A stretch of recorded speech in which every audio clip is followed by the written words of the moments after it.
Nemufaro mukuru vateereri. Rekuberekwa zita ndeitwa Sakile Manyonga kubva pane Makonde High School.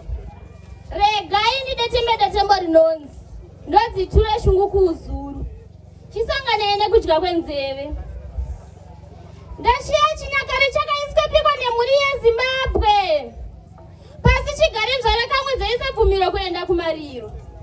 Tosha manhasi ndidzo dzokunzvera dzakananga kumisinde inokotswa vafi. Dzokambaira nezvirongo zvemvura uye vana kumusana. Ndizvo here pachivanhu chedu naivari Zimbabwe kuti rushava runotisvika kumakuva. Ndatiregai nhasi ndidziture shungu kuuzuru. Zvarakamwe nhasi dzogezesa vafi, hunzi ndiye sawira. Hamucharevaiwo mapfekero, vatizvara mudhebhe, muroora mudhebhe. Nemutsauko yemukadzi kana murume hatichauziva. Unotozongoshumwa chete nekurongedza chipfuva. Vatitseukirewo vari kuuzuru. Tarisai mukwerero wabikwa nevachiri kubuda mukaka pamuno. Majaya achiridza ngoma, ndumure dzichirova manje. Nhasi una amai vobika mapfiyo kwamakore nemakore, kubereka vana kuzadza imba. Pasina kana tsvakirei kune akaenda.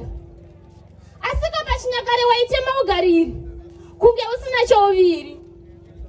Handi kudyara rushambwa mumhuri here uku, chero ukanoshava. Masango angakona kuva matema pakadai. Sarai muchipazeya. Hatichaziva nhuru kwazvo yorambira mudenga. Taiti zvimwe ikaturuka, matura angafashuka. Besana kunosunza rikatonodzwa. Kwazvo moramba makaipfumbata misodzi yedenga. Asi toyeredza yaropa here kuti yenyu moyo mugonyevenudza. Chokwadi yamatirova nayo yakabikwa nomunyu wamatombo. Timzeiwo muyani handa. Zepwere kupota kunowanda. Asi kuregererwa ndiko tinochemera.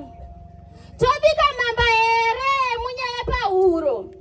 Zvichida nguva yareba nyota yabata. Tihugadzewo matanda. Nezvenyu zvanza mugotivhumbamira. Mumumvuri wazvo tose tigotiroverove. Ko gombo rino guru rinemi rinotinangisa kumafuro manyoro.